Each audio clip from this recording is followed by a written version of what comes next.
नमस्कार दोस्तों, मैं हूं सौरभ शर्मा। आप देख रहे हैं भारत 24।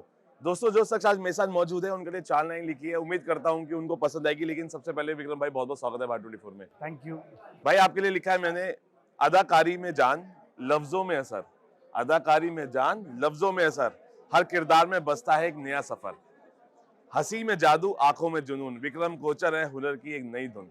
अरे बाप रे! भाई, बहुत बहुत स्वागत है आपका। बहुत बहुत शुक्रिया, बहुत भाई बेहतरीन लाइन है। भाई आपको लगता है कि ये एक धुन है जिसकी लय है, वो कानों तक है, आंखों को भी सुकून दे रही है, कानों को भी दे रही है और आपके किरदारों को भी दे रही है।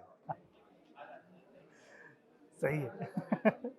तो कैसे लग रहे हैं जो किरदार आ रहे हैं? बिकॉज आप हर किरदार में सरप्राइज करते हैं और आपको रहता है कि ये, क्योंकि एक एक्टर की पहचान होती है कि हर बार सरप्राइज करे, लेकिन इस बार ये नेटवर्कर के जो किरदार है वो कैसे सरप्राइज करेगा सर? इनफैक्ट ये काफ़ी डिफिकल्ट कैरेक्टर था मेरे लिए बिकॉज़ बहुत ही सिंपल आदमी है और जनरली सिंपल आदमी इन द सेंस एक ही चीज़ करता है, दिमाग लगा रहा है, नेटवर्किंग करता है एंड दैट्स इट।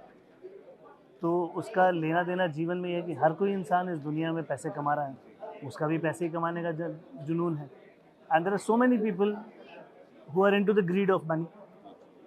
सो इसमें कुछ नया नहीं है, कुछ अलग नहीं है। इनफैक्ट काफ़ी बोरिंग किरदार भी है, उस लिहाज से बोलूँगा। बिकॉज़ इस तरह के आमतौर में हम बहुत सारे लोगों को देखते हैं। जी। तो इसमें भी ये जो किरदार है, ऊपर से सीरियस रहता है, इंटेंस रहता है एंड डिप्रेशन में है, डिप्रेशन से बाहर आता है and most of the time he is just leader of the whole batch. तो एक लीडर है जो कि बोलता है कि fine we are taking this decision and this is the decision, और इस तरीके से हम लोग ये चलेंगे। So there is nothing which is much exciting in this character as such on playing format. जैसे ललन मियाँ के कैरेक्टर के पास है काफ़ी कुछ खेलने के लिए। ऋषभ का कैरेक्टर जो वो डेयरिंग है, ललन मियाँ जुगाड़ू हैं। ये आदमी सिर्फ एग्जीक्यूटिव प्रोड्यूसर, वो ईपी होता है ना, एग्जीक्यूटिव प्रोड्यूसर, ये उसका काम है। अब ईपी कितना इंटरेस्टिंग हो जाए। सो उस लिहाज से कि और ये किरदार पूरी फिल्म में भी चलता है, तो मेरे को तो बहुत सारा सपोर्ट मिला है मेरे को एक्टर्स के साथ जिन्होंने इस फिल्म को बहुत इंटरेस्टिंग बनाया है। और उनको शायद मैंने एक बाउंसिंग बोर्ड प्रोवाइड करने की कोशिश करी है कि मैं यहाँ पर हूँ स्थाई, ठीक है, आप लोग इर्द गिर्द खेलिए क्योंकि दोनों तरफ जब जाएगा तो मैं यहाँ स्थाई हूँ, तो कम से कम हम थीम से जुड़े रहेंगे। तो एक बड़ा अच्छा ऑन्सम्बल बना, बहुत अच्छी टीम बनी और ओवरऑल उस टीम में जो आपको मज़ा आएगा, मज़ा आएगा। अच्छा भाई, आपको लग रहा है कि आपके जो टैलेंट के जैमर्स हैं वो बहुत सारे नेटवर्क जाम करेंगे जब फिल्म आएगी? टैलेंट के आप जाम नहीं नहीं, टैलेंट तो खैर बहुत लोगों में बहुत सारा है, सच बोलूँ तो। सो मैं कभी भी कंपटीशन की नज़र से इस लाइन को देखता ही नहीं, क्योंकि उस कंपटीशन का फेलियर ही हूँ मैं, उस कॉम्पिटिटिव वर्ल्ड का फेलियर हूँ कि मैं 8 में आया। अगर मेरे मार्क्स 12वीं क्लास में कम नहीं आए होते तो मैं कभी सर थिएटर की तरफ मुँह नहीं करता। मेरा एडमिशन थिएटर की वजह से मेरे कॉलेज में हुआ बिकॉज़ मेरे मार्क्स कम थे। तो मुझे तो लगा कि मैं कंपटीशन में हारा, तो मुझे भगवान ने एक नई राह दिखाई, और इस राह में अगर कोई कंपटीशन करे तो बोलो यार उससे बड़ा बेवकूफ़ कोई नहीं है, क्योंकि हर आर्टिस्ट की अपनी पहचान, अपनी छाप होती है। तो अपना काम करो ना, you just be yourself. There will be people who are much more skilled than you, there will be people who will be lesser skilled than you, पर आप जो क्रिएट करते हो वो आप क्रिएट करते हो। भाई, कभी बहुत सारे स्कैम्स हैं ऑनलाइन, कभी फेस किया, आपको लगा कि ये स्कैम का कॉल है, या कभी आपने इसको एक्सपीरियंस किया अपनी लाइफ में? इस तरह की इन्वेस्टमेंट के लिए अगर नेटवर्किंग की हम बात करें, बहुत सारे स्कैम कॉल्स आते हैं, बहुत सारे स्कैमर्स हैं जो आपको तरीके से करते हैं, और डिजिटल अरेस्ट की भी बहुत बात होती है। तो तो आप कैसे उसको देखते हैं, इस पूरे नेटवर्क को? आजकल के टाइम में तो we all know that how scams are happening and what different kind of scams which are happening, and in fact लोग काफ़ी अवेयरनेस भी बढ़ाते हैं उस चीज़ को। सो सबसे बड़ा केस जो मुझे लगता है, एक तो अनएम्प्लॉयमेंट। अनएम्प्लॉयमेंट क्यों है? क्योंकि पॉपुलेशन बहुत ज़्यादा है, ठीक है, और पॉपुलेशन बहुत ज़्यादा है एंड प्लस पिछले दिनों जो कोरोना ने हमारी हालत करी है उसमें बहुत सारे लोग ने डिवास्टेटेड हो गए हैं, जिसकी वजह से लोगों ने स्कीम्स निकालना शुरू की। मेरे को जामतारा वाले स्कैम के बारे में काफ़ी पहले पता था, जामतारा आने से पहले पता था, ओह क्योंकि मेरा एक दोस्त है, जी एडिटर है, so he has been an old friend and उसने डॉक्यूमेंट्री वहाँ पर बना ली थी। तो इस तरह की चीज़ों के बारे में पहले से पता था, थोड़ा बहुत। इसके बारे में मुझे विकास जी ने बताया, एमएलएम वाले के बारे में। फिर मैंने ध्रुव राठी का एक वीडियो देखा, अच्छा तो वहाँ से भी मुझे थोड़ा बहुत पता लगा। फिर विकास जी ने जब इसके बारे में डिटेल्स बताई तो मुझे समझ में आया कि कौन चीज़ें जेन्युइन होती हैं, कौन चीज़ें जेन्युइन नहीं होती और कैसे होता है, क्या होता है, क्यों होता है। फिर पता लगा अरे यार ये तो मतलब ये बिज़नेस तो वैसा है कि जब तक स्कैम होता नहीं है तब तक लीगल है बिज़नेस। और एक तरह से कंपनी डूबती है, जब डूब जाती है तो आपका पैसा कैसे देगी, तो स्कैम भी कैसे होगा। डीप फेक वीडियोस को कैसे देखते हैं आजकल? बहुत अगर उसका सही इस्तेमाल हो रहा है तो उसका गलत इस्तेमाल भी हो रहा है। बहुत सारे डीप फेक वीडियोस एक्टर्स के भी आए हैं जिन्होंने हैम्पर करने की कोशिश की है इमेज को सोशल मीडिया पे। How do you see AI in today's world? See AI is a big threat. और चक्कर क्या है कि एआई सबसे पहले आर्ट में घुस गया है। जी मैं चाहता था एआई मेरे बर्तन धोए, मेरे कपड़े धोए, मेरी गाड़ी चलाए, ठीक है, ट्रैफिक जैम सॉल्व करे। वो काम तो कर नहीं रहा है, फिल्में बनाने लग गया है।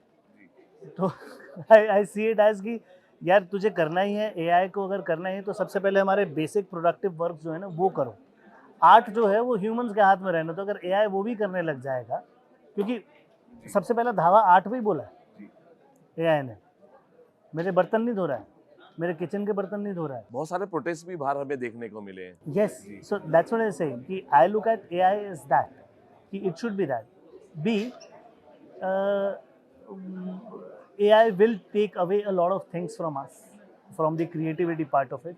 But AI is generally based on the knowledge which has been already created.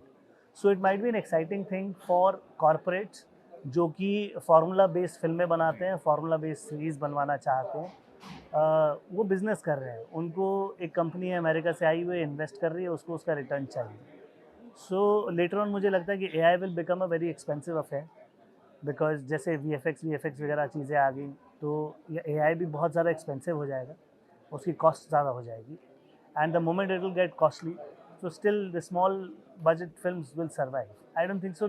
This art is always about producing new stuff, जी right? So till the point you are producing new stuff, art is surviving till then.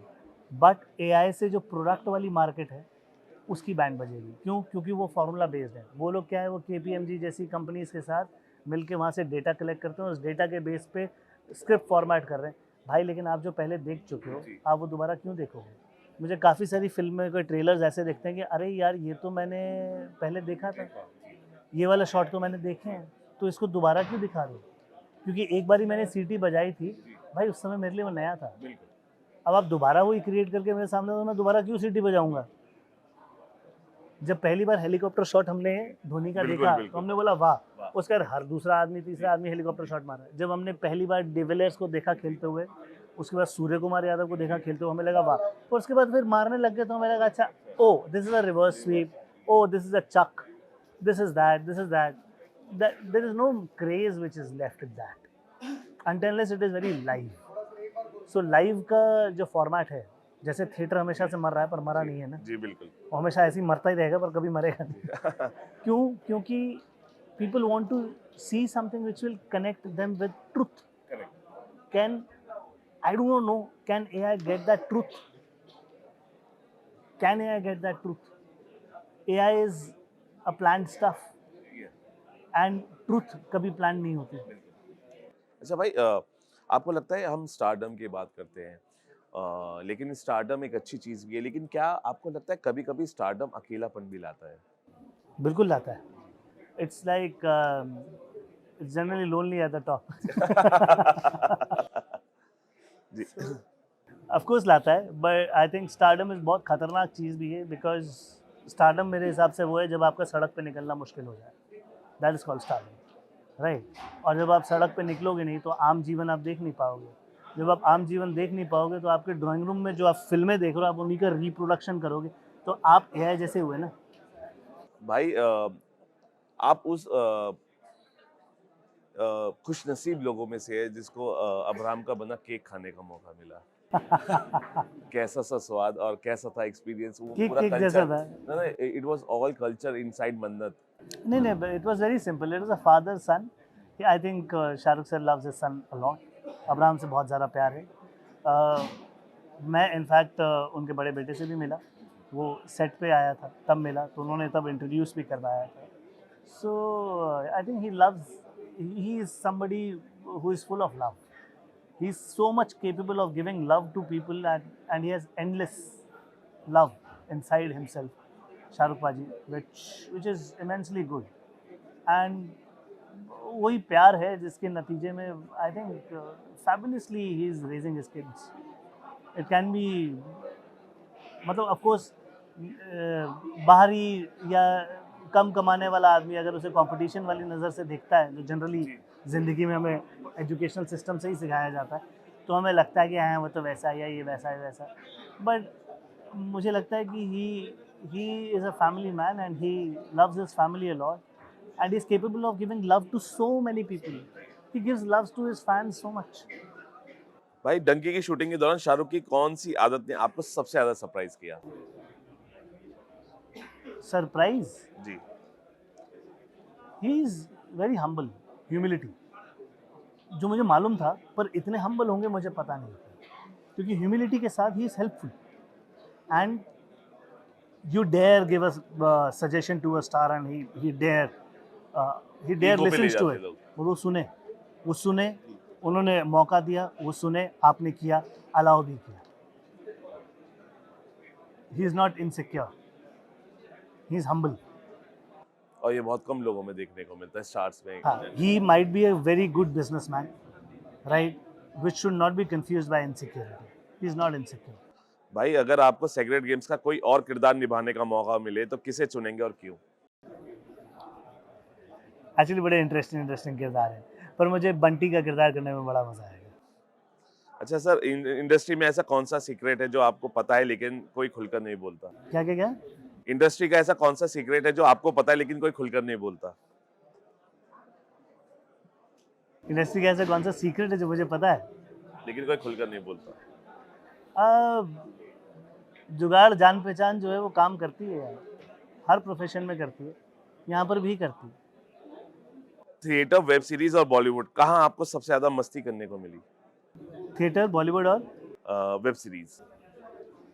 मेरे लिए बॉलीवुड और web series का मायना ज़्यादा difference नहीं है। Series का बस ये होता है कि टेन्योर थोड़ा सा लंबा होता है, पर आजकल वो टेन्योर भी फिल्म जितना ही हो गया। I enjoy theatre a lot, I enjoy films a lot and हाँ, मतलब इट डिपेंड्स कि कहाँ पर आर्टिस्टिक काम ज़्यादा हो रहा है। सो दोनों आर्ट थोड़ी सी डिफरेंट है। जी बिल्कुल। Why I am saying that's why there is no comparison. तो इनमें से किस में मुझे पर्सनली ज़्यादा मज़ा आता है, वो बहुत डिपेंड करेगा कौन सी चीज़ ज़्यादा कर ली है तो दूसरे में मज़ा आएगा। कंटेंट पार। जैसे अगर ज़्यादा आपने थिएटर कर लिया तो मुझे थिएटर से बोर भी हो जाता था, तो तब फिल्म के लिए भागना पड़ता था। फिल्म ज़्यादा कर लो तो लगता है थिएटर कर लूँ। सो वैरायटी ऑफ थिंग्स। हाँ, मैंने आपको जैसे कहा कि इंसान कभी भी एक चीज़ बार बार नहीं देख सकता, बिल्कुल। उसे हमेशा नया चाहिए। भाई, अगर अगर आपको एक दिन के लिए किसी बड़े सुपरस्टार की जिंदगी जीने का मौका मिले तो किसे चुनेंगे और सबसे पहले क्या करेंगे? सुपरस्टार, मुझे लगता है बच्चन साहब की ज़िंदगी जीने को मिले तो मज़ा आएगा। क्यों? जाके मतलब एक तो बच्चन साहब बीइंग बच्चन साहब, right, and with so much of respect and he has got such a great aura.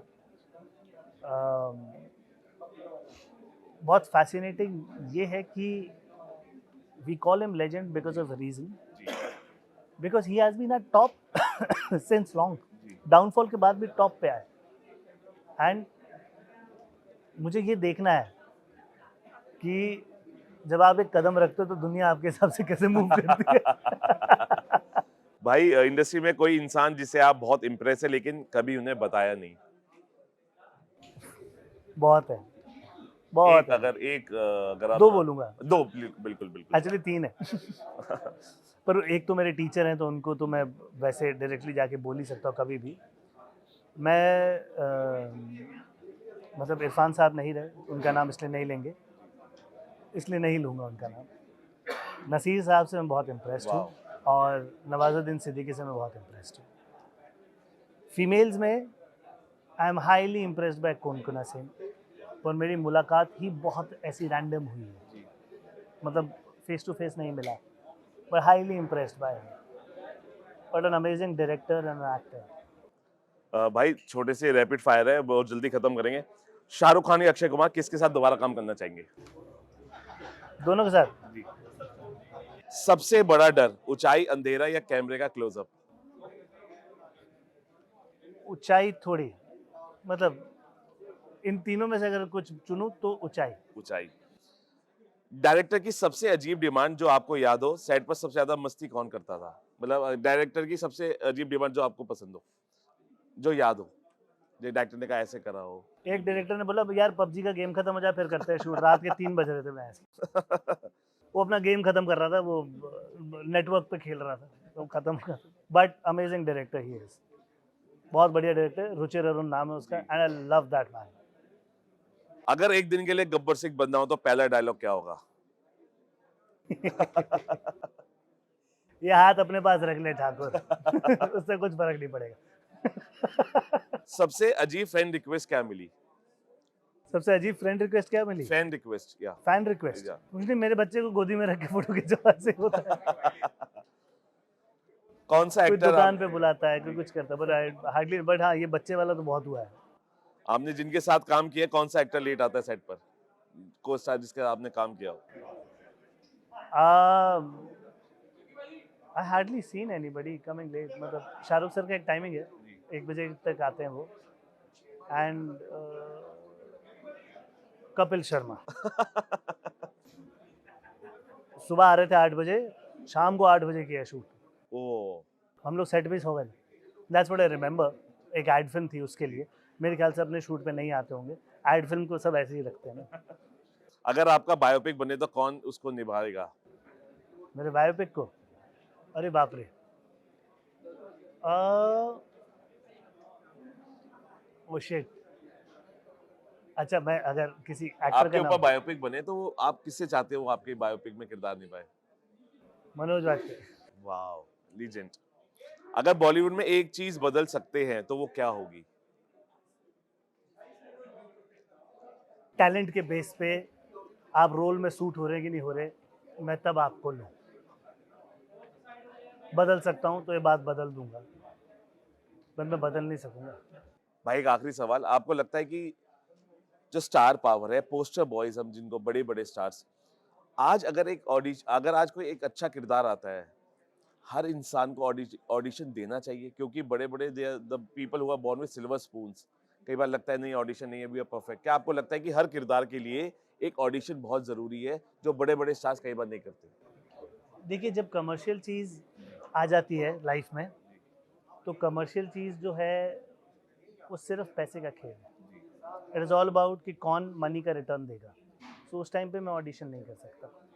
क्यों? Because over here I am looking at business, कि मैं इस पे 10 लगाऊंगा, मुझे 20 देगा, तो मैं इसका ऑडिशन कैसे कर सकता हूँ? ये तो बिजनेस डील कर रहा हूँ ना मैं। And how can I expect this guy to be acting? कर दे तो सोने पे सुहागा, ठीक है, ना करे तो क्या हुआ? ये तो परसोना बेच रहा है ना, ये एक्टिंग बेच भी नहीं रहा है, ये तो परसोना बेच रहा है। दूसरी बात, कमर्शियल, हाँ ये कमर्शियल एंगल है, और कि अगर हाँ, और लेकिन बाकी जब जब ये कमर्शियल एंगल हट जाता है और आप सिर्फ 8 पीस बनाने की बात करें, तो मेरे ख्याल से तब तो ऑडिशंस होते हैं। राजकुमार हिरानी, विकी कौशल तक को ऑडिशन कराते हैं, वो इतने समय बाद उन्होंने शायद दोबारा से इनका भी छावा। नहीं नहीं, न छावा, ये अरशद वारसी तक का ऑडिशन लिया इन्होंने यार, डंकी के लिए भी लिया था।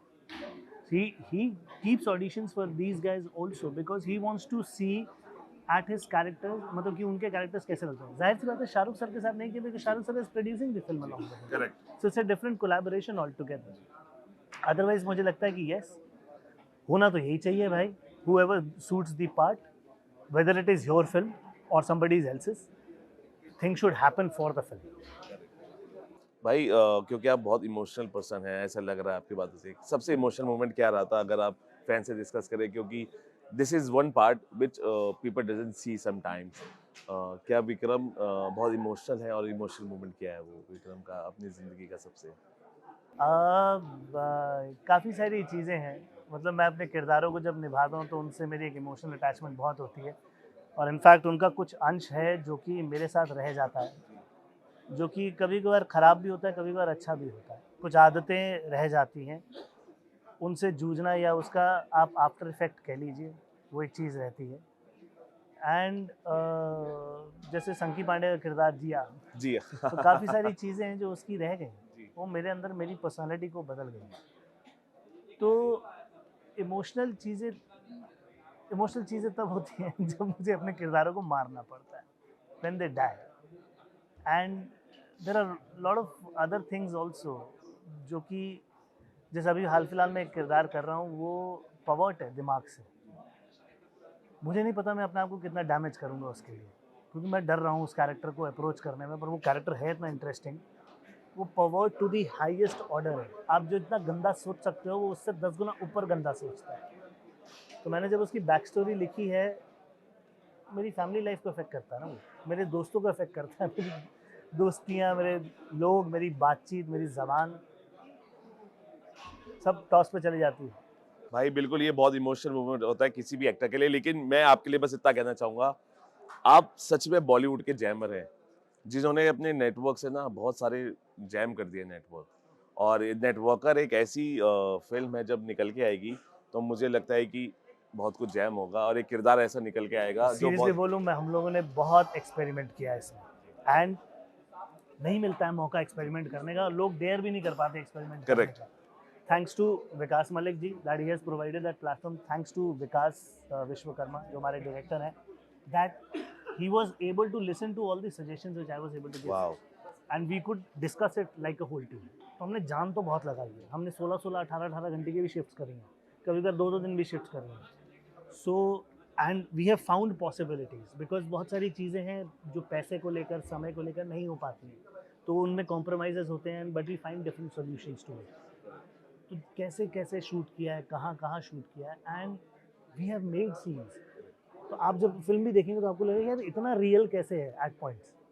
फंबल्स हैं, चीज़ें हैं, जैसा जीवन में बात करता है आदमी बिल्कुल वैसे बात कर रहा है, जैसे मैं आपसे बात कर रहा हूँ ना, बिल्कुल वैसी बातचीत है। अब इसको फिर हमने डब किया है, हमारी एडी चोटी का मतलब हमारे धुएँ निकल गए इसको डब करने में, हमारा डब नहीं हो पा रहा। So there are lot of things which we have, and we have tried to create something new and different.